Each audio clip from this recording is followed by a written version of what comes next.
You're listening to the Community Pulse, a podcast about developer relations, community management, and all things tech advocacy. Let's see what our hosts are chatting about this episode.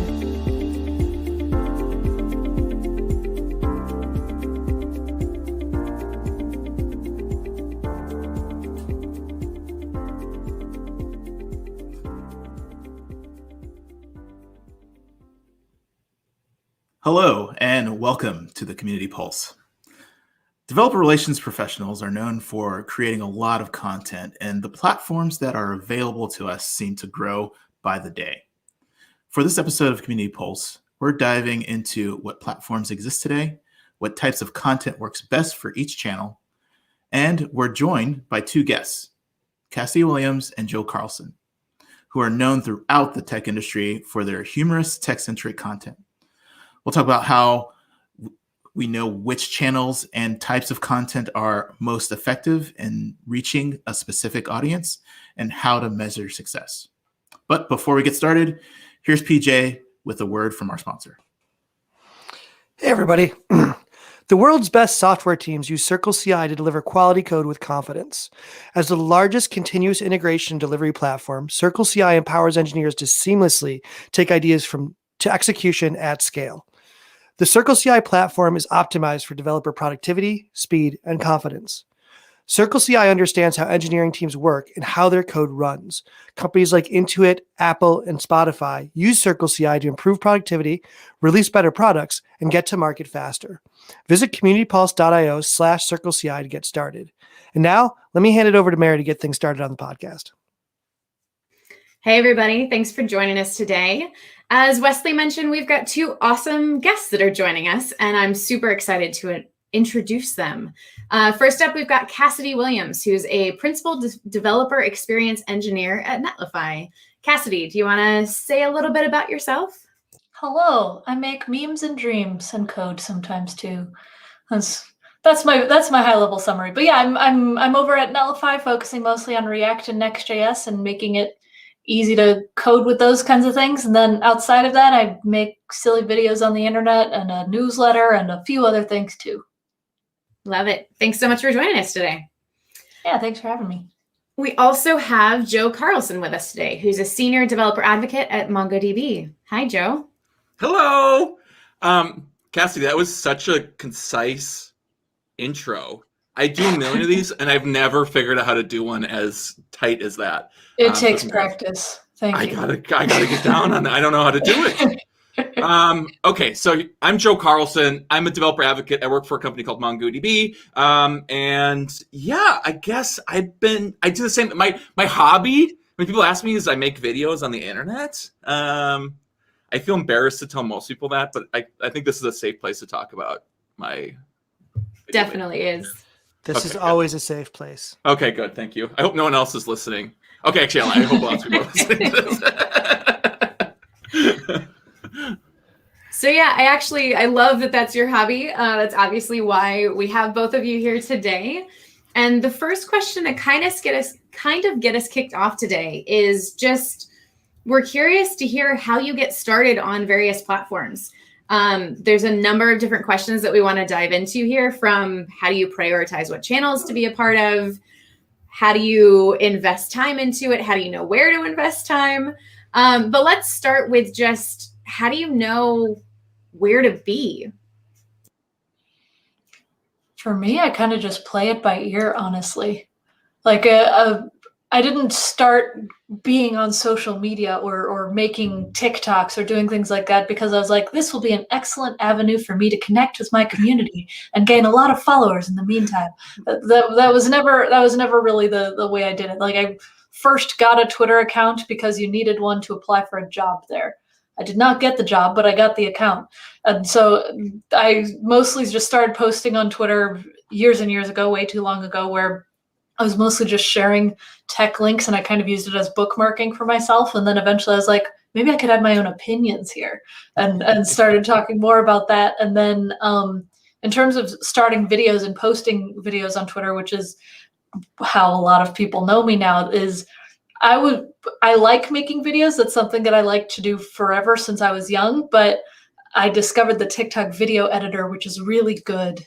It's so nice and easy to just make quick videos there. And so I made one once mostly to make fun of 10x developers because I thought it was funny.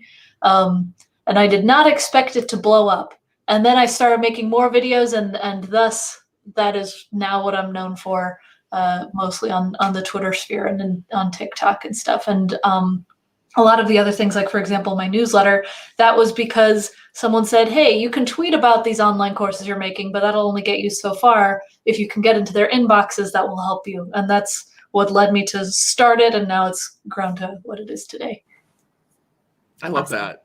I feel like that's super common, but also I feel like the channels kind of, I don't know, like each platform has like different personalities, right? Like Twitter is different than Instagram, is different than TikTok, then it's different than Clubhouse. Like, and I feel like, I mean, it takes time to like figure out like which ones you like or like which ones like work really well. Like if you're more visual, great, cool, like go for Instagram or whatever. I feel like doing like design work too. If you like making like snarky jokes, Twitter's probably going to be a great place for you to hang out.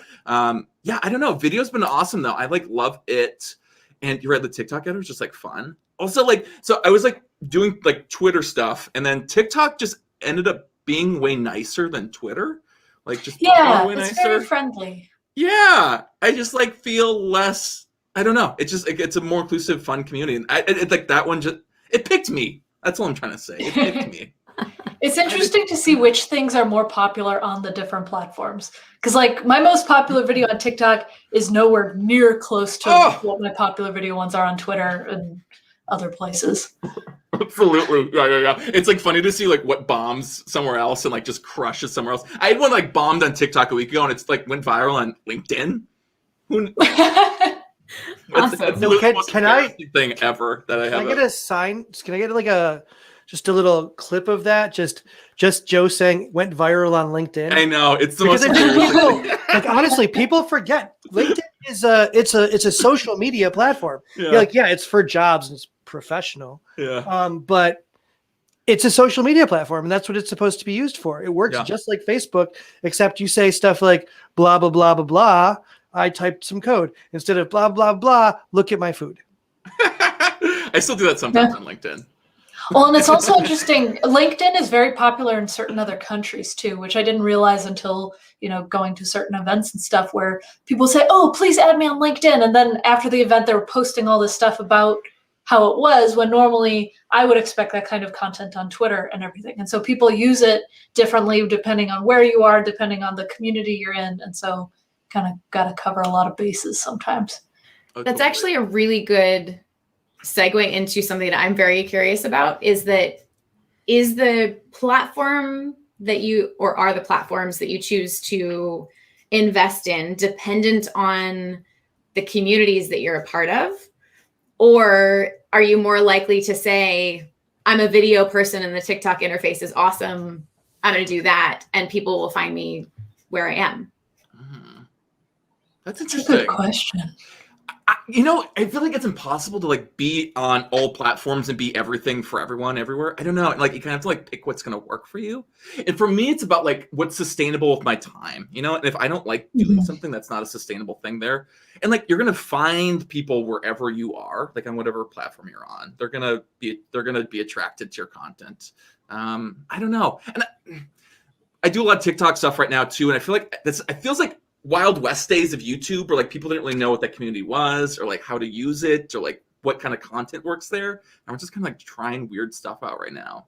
But yeah, I don't know. I guess it's hard for me. Cassidy, what do you think? Honestly, yeah, I've kind of just dropped certain networks for myself just because I haven't enjoyed them as much, and it's a different audience. It's a different thing. Like I pretty much am never on Instagram. I'm never on Facebook. I'll go on LinkedIn to accept connection requests. I make my videos on TikTok, but I don't really like comment and share and do all kinds of stuff on TikTok. It's pretty much just Twitter at this point. And it's mostly kind of like what Joe's saying, scaling. Like I'm one person, and keeping track of all of the messages and all of the comments and all the different things just kind of became too much. And so I stuck to focusing a bit more. Yeah. I love that. It's amazing that you have fun doing this. They said, like, if you have a job that you love, then you never work in your day or your life. But there's also the saying that if you love what you're doing and it's your job, you'll always work. Yes. So there's a separation between personal enrichment and the business side. I'm just curious about what kind of support do you get from your companies? Do you get extra time? Do you get equipment? Do you get even like production help? Like what kind of support do you get from the companies that you work for? And let's go to you, Cassidy. So for my Twitch channel, that one I haven't actually talked about much here, but hey, I have a Twitch channel. On there, my company supports in terms of time where I stream every Thursday during the day, and I might be adding another day there. And I do talk about my company sometimes, but I don't always do that. And it wasn't so much equipment and everything as it was just like, yeah, go for it.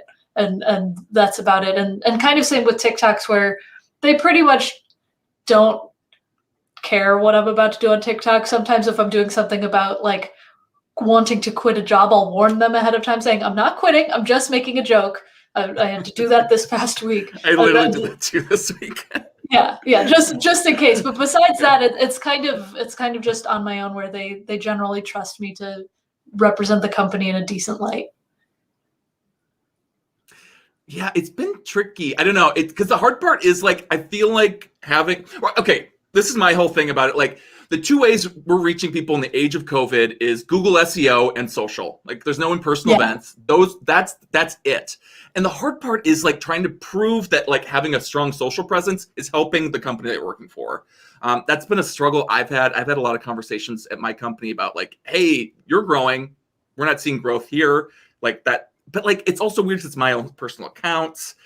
I don't know. It's been a lot of hard discussions, honestly, about my social. I don't get a lot of, I have to do it all on my own outside of hours to kind of do it. And I kind of have to put a lot of disclaimers about it. I try to like promote stuff if it comes up, but like if you're promoting your company nonstop, it's like, you might as well just follow the company's Twitter handle. Like they're coming to us for something different. I don't know. I've been having a hard time proving the value of it, but I feel like there's a thing there, you know? Yeah, I do run like the Netlify TikTok account, and then my team does a rotation on running the Netlify Twitter account and stuff. And so we get to inject some of our personalities that way. But one thing that my manager says that has been really helpful is like someday when you leave the company, your Twitter account will still be yours. And so we don't expect you to constantly post stuff about work, but you know, it'd be nice if you did, but we don't expect it. We don't expect it. And so in terms of that, like pretty much everybody on my team does have kind of some social media presence, and whether it's live streaming or tweeting or whatever. But we kind of just make sure that we're meeting our goals while also being silly on the internet. I want to second that. That's totally it. Like you have to like, as long you got to like do your core job, and I feel like if you do that, usually you're probably pretty fine. Get your job done first, and then make goofy videos on the internet. Exactly. Don't get that mixed up. It can be tricky to like get confused about what your real job is, but make sure you're doing that consistently. Right, and it's interesting you bring that, because I remember kind of at the advent of professional Twitter, circa 2013, 2014, when people started adding the phrase, "These are my views, not the views of my employer," which is, of course, in many states not in any way legally binding and doesn't really matter. Yeah. But at the same time, like it was kind of expected, especially for people in DevRel, that was tied to who you were, like this, you know, your outward personality. I think that's changed over the past few years, but at the same time, you're still hearing a lot about metrics kind of circling around what you're doing in DevRel. Like, even in job interviews, how many followers do you have? How many, you know, what are your social accounts? Share them with us so that we can kind of grade your personality, which, you know, no. But like, so when it comes to that, like, how do you figure out you're being successful? Like, how do you measure that? Is it like, you know, I did this one particular video, like Cassidy mentioned her 10X developers video. How do I measure the success of that? Because like a bazillion people retweeted it. Or I got 85 million likes or watches on TikTok. I'm not allowed to have a TikTok. My kids have banned me. It's a whole thing. There's bitterness in the house. BJ, I want to see you dance. No, you don't. I learned to play instruments just so I'd never have to. But like, how do you figure out like what's successful, what's working? Is it instinctual? Because you kind of started at zero. And then you both did something right. And I don't know if it was the same thing or a different thing, but suddenly you were like, hey, I'm pretty good at this. Mm-hmm. Like what clicked in your, what made you, what was the trigger to kind of say, hey, you know what? I can say that this right here, this measurement says I'm successful at using different kind of content to get my point across. Yeah. And so first of all, I very actively fight against the fact that you need to be popular on social media to be a good DevRel person. I thank you for that. It's annoying when people talk about that, and I've been actually talking to founders, talking to tech people, because some of the best DevRel people I've seen don't even like Twitter or don't even post anything on their personal things because they don't want to personally, but they're happy to professionally. They're happy to make this good content and stuff. And so you don't need to be internet famous to be good at DevRel. And I just want to emphasize that first. But in terms of how success metrics works, we kind of just look at like for myself, for example, I'm focusing on React and Next.js. We do a lot of like SEO. We do like, where's our search ranking on certain things? We look at how many views did certain things get, and just usage in general of these frameworks, and just kind of tracking where we can, where it's as long as the top of funnel is looking good and we got the monthly active users looking good, we're generally trusted on that. But it is really hard to measure. It's hard to point out here and there, just like, oh yes, this is the type of content we need to emphasize. We kind of just have a lot of, I feel very lucky to be on a team where there's a lot of trust on our team, where they just say, do what you think is best. We're going to just look at our numbers, and as long as the numbers are looking good, we assume you're doing the right thing. Mm-hmm. So in some ways, you kind of just gave the ultimate DevRel answer of, it depends. We don't know. It's hard to measure. Yeah. Classic. That is the answer. We have a strong hunch it's going to work, but we can't prove it. Yeah, exactly. Yeah, I want to say too, like, it depends on the channel you're posting on. It also depends on like who it's for. Like the metrics I'm tracking for content I'm creating for work, like a YouTube video or TikTok videos for work, is going to be different than my personal. Like for me, I just like want to help people and like make engaging content that's like fun, maybe get some comments or whatever, like retweets. I don't know. But as long as like I'm having fun with it and like it's not causing a negative impact to the community, like I'm trying to, like someone's getting some positive value out of it, that's like a win for me. Yeah. But I think my company expects, like businesses expect a little bit more than just people feeling good about it. Right. So it depends. Yeah. So it depends. Yes. So it looks like we had a comment come in from the YouTube video. If the content you create for the company you work for, like let's say a YouTube video like this, do you suspect your employer would give you time for that? Saying specifically you're building, say, you're doing a Twitch stream that's going to eventually become a YouTube video. Mm-hmm. Cass, you said your employer gives you time for that, but do you think that should be an expected thing? Do you think that should be something that should be like a standard now? If I feel like if I'm making content that will benefit the company, then you should give me time to do it, because right. I don't want to just constantly be making content that will benefit the company outside of work, because that just leads to burnout because I'm constantly working. Mm-hmm. Yeah, having that boundary. Yeah, I want to add, like, it depends on the channel. Like, if I'm making YouTube videos for my own personal account, I don't really expect them to give me the time to do that. But if I'm making YouTube videos for work, 100%. Like, it depends who's getting value out of it. And, like, I think if they get to keep it after I leave, they get the views and the ad money or whatever. Like, they get that. They're kind of dictating what that content looks like. So, yeah, if it's, like, for them, I would definitely expect them to do that. Mm-hmm. One thing I'll add there, too, just for dev advocates or other DevRel professionals who are listening, like something that I see as a manager of developer relations team is that there are some people on my team who are really enjoying video content and other people who couldn't want to run further away from it. And that's fine, right? Like as a manager, I'm not expecting everyone on my team to do video content. I'm not expecting everyone on my team to write blog posts. I'm not expecting everyone on my team to speak at conferences. And people have different strengths. And so I tend to say, if you like doing video content and there's something that you can do that's a live stream or live coding or fun videos or video interviews or things like that, great. Let's build that into some of your goals for the quarter and things like that. But otherwise, let's figure out your other strengths and bend toward those.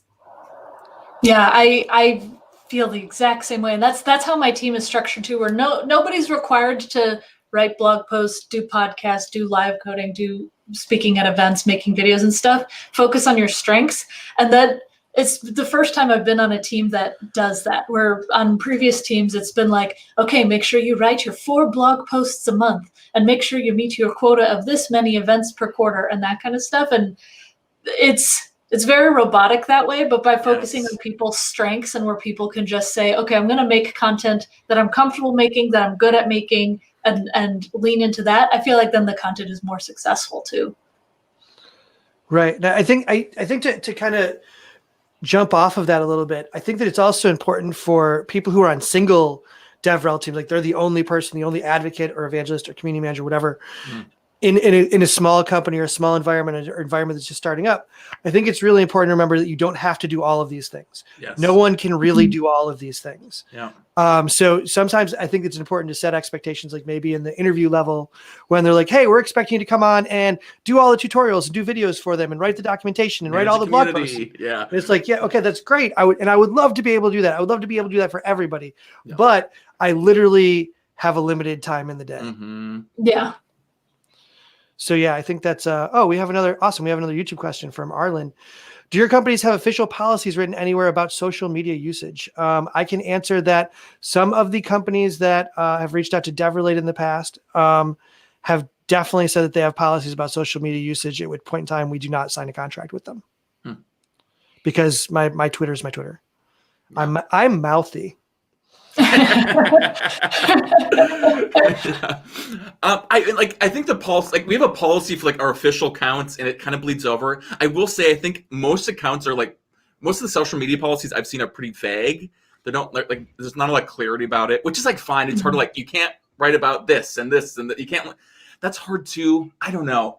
It's, I know ours needs to be updated. It doesn't really take into account people posting personal opinions on their social media accounts. I feel like that's got to change. I don't know. I feel like a lot of people who are writing these policies probably aren't super active on social, or like they may struggle. Right. They may not fully understand how that really works. That separation, I think, makes writing a policy tricky. Yeah, on our team, we have a policy, but it's pretty much just like, don't insult the company and preferably don't insult our customers. That'd be great. But like that's the kind of the extent of the policy. But for the actual like Netlify Twitter account for our company Twitter accounts, we kind of, it's not as much a policy as it is like guidelines saying try to be lighthearted. Don't try to kind of add some brevity to these kinds of things, emphasize these kinds of things. It's that kind of stuff, but nothing really just like do not post this as much. So what you're saying is for the company social media, you can insult customers and you can insult the company, but not personally. Yeah. Cool. I love that. I love the loophole. Mostly like if you ever see Netlify tweeting at like midnight and it's a bad pun, chances are it's me saying like, I have a password and this is a great joke. I'm just going to do it. And that is where their jokes come from. And there is a lot of levity in a lot of the content that you both create, but there's also a little bit of seriousness. You both use your platforms to inform and advocate for equality in the tech space. Does it become easier to advocate for that once you have a bigger audience? You feel like you're more solid foot into doing that, or is that something that you always intended to do when you presented content? Let's start with you, Joe. Yeah, that's an interesting question. I don't know. I feel like it's super important. I feel like having an audience, it's like a requirement, especially as like a cis white man. Like I don't know. There's so many cis white dudes out there who aren't using their platform. That feels wrong not to do. I think I have a lot of privilege, and if I should be flexing that privilege to help make other people's lives easier in tech, and I want to do that. I don't think I'm perfect at it, and I think I'm trying my best at it. I do think though, I think every time you do it, you're going to slough off followers or make people pissed. And you're kind of have to be ready for that every time, especially if you're hitting a new thing. I've got my audience pretty trained, I think, about the types of content I produce, though, which is great. But every once in a while, you still get That could be a whole other episode. How to train your audience. Yeah. Ooh, yeah, it could be like machine learning. No, it's humans. Yeah, it doesn't get easier for someone like me. Surprise, I'm a lady on the internet. And from the very beginning, it's been kind of rough. And like the reason why I got my Twitter verification long ago was because people were impersonating me on the internet because I was standing up for equality and stuff. And there's lots and lots of unfortunately negative things that have happened. And as the audience has grown, there's a lot more positive things. I've trained the audience, as Joe said, where I've been able to get mostly people who are on the same page. But unfortunately, with a large audience comes a lot of also angry people who lurk until they're ready to speak up and stuff. And it's something that's important. I'm not going to stop. It's something important to advocate for, push for, whether it's in public or in private. And one of my priorities that I've had since the beginning, but it is not an easy thing to do, unfortunately. I think that's a good place to wrap this episode. Before we finish up, we have our checkouts, which is the part of the show where we mention things that we've seen or heard about or things that are engaging us, whether in or outside of tech. PJ, I'm going to let you start us off with checkouts this week, if you wouldn't mind. Cool. Yeah, no problem. So one of the checkouts I had, oddly enough, on our podcast, I'm going to talk about another podcast. I've done this like 5 times, but this was kind of a big thing. I've always been a big music fan. Everybody knows that. And growing up, I was a huge fan of Bruce Springsteen. As I got older and started voting for things, I became a huge fan of Barack Obama. So they actually got together because like they're friends, which is totally crazy and absolutely awesome. And they got together and they made a podcast called Renegades. And it's about the American experience and the issues of race and equity and equality and the things that they've experienced both together and separately, and how 2 guys, one who grew up in Honolulu, Hawaii, and another who grew up in Freehold, New Jersey, with totally different backgrounds, can actually find a lot of commonality in the world. Maybe listening to it, you'll get a little bit inspired. Maybe you'll see that, you have to take in other perspectives. And if that's not enough to get you going, Barack Obama does sing. So Renegades, it's on Spotify. It's very cool. Check it out. I'm not going to lie. I listened to it while I was taking a walk and people walking past me wondering why I was crying. It's that level of good because we all know I don't have emotions. Wow. Duly noted. You've sold me so much on this podcast in every aspect. I'm very excited. So I have 2. The first one, it's a K-drama on Netflix called Itaewon Class. It is amazing. If you've watched K-dramas, you might know of it. It's a fairly popular one. But what I like about it is it has the most diverse cast I've seen in a K-drama yet. And there's a lot of growth to be had on the diversity front in K-dramas, and that's fine. But it touches on a lot of really great issues while also being a really good story about just like perseverance and revenge. And it's a really, really good story. And then on the completely different end of the spectrum, I started using Obsidian. Their website is obsidian.md for notes. And it's really, really good because it does a local store of your markdown notes. It's kind of similar to Rome Research, if people know that one, but it's local first. And you can sync it across your different computers. They have it on Windows, Mac, and Linux, and they are slowly coming out with mobile apps and stuff too. And I've really been going all in on it over the past week, and I'm very obsessed with it. That sounds awesome. My checkout is this current week. I've been attending virtual South by Southwest. I go every year. This one is intentionally made to be virtual, and there's a lot of programming. And the session I went to today was called Beyond the Gender Binary, and it was Demi Lovato doing the interviewing, and the person of interest was Alok Validminen. I might be saying that wrong, but the link is going to be in the show notes.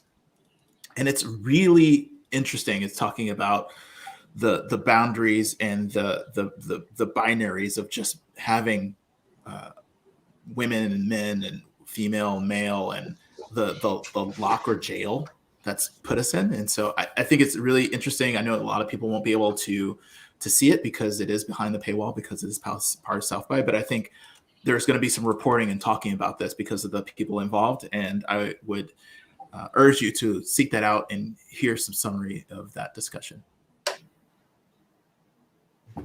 Sounds great. Joe, what's your checkout for us today? I've been listening to this amazing podcast. It's called Community Pulse. You guys ever heard of it before? What? Thanks for the plug. It's incredible. I recommend it to everybody. Community Pulse also great. But I've been working through the Best Picture Oscar noms. I'm just going to put out some predictions here. Early, this is film pre-Oscars, but Minari and Judas and the Black Messiah are like my faves. I don't think they're going to win though. But No Man Land, I think is going to take home the thing. So anyway, if you haven't seen those are really great, fun movies. Sounds good. And now have a movie to check out this weekend.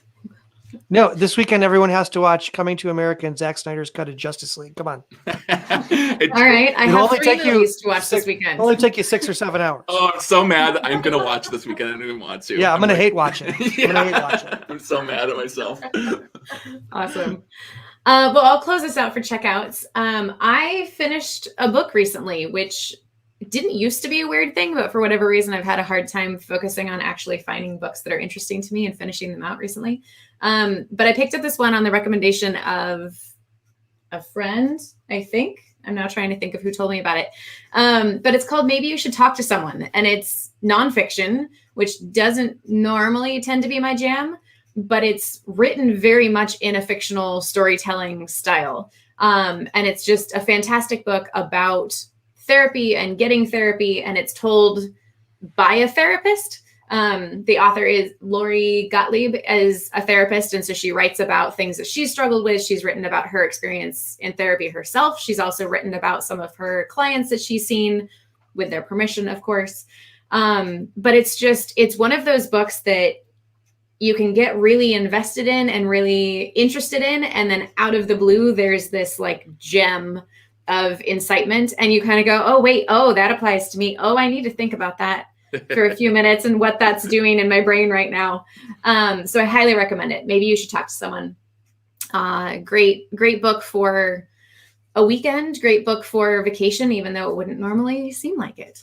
So PJ, awesome. You want to close us out for the episode? Yes. First, I'd like to say thank you, Joe. Thank you, Cassidy. Thank you for being with us. It's always great to have guests like you who are so vivacious and willing to talk about your experiences and what you're doing. So hopefully at some point in time, we can get you back. Do a little repeat episode, or maybe we'll talk about some of the newer platforms like Clubhouse. Whole episode, maybe. We'll talk about that later. But thank you for being here. Thank you for everybody who's listening. Thank you to everybody who's watching on this first attempted new live stream thing that we were trying out. I think it's really cool. As always, listen to the end bumper. It'll tell you how you can get a hold of us, give us suggestions on new content, new guests, new ideas. You're part of our community. We're the Community Pulse, and we're always happy to have you. Thank you to Wesley and Mary for being here. Jason, who's kind of been sitting in the back doing logistics. It's been awesome. As usual, I like to, oh my God, Jason said something. As always, I like to close out with a rap quote that I think kind of fits what's going on. And we kind of talked about stretching boundaries and doing things in a different way. So I'd like to quote the illustrious Jay-Z, who once said, "A poet's mission is to make words do more than they normally do, to make them work on more than one level." And I think that really fits. And that's how we'll end the Community Pulse this week. Thanks, everybody, and stay safe.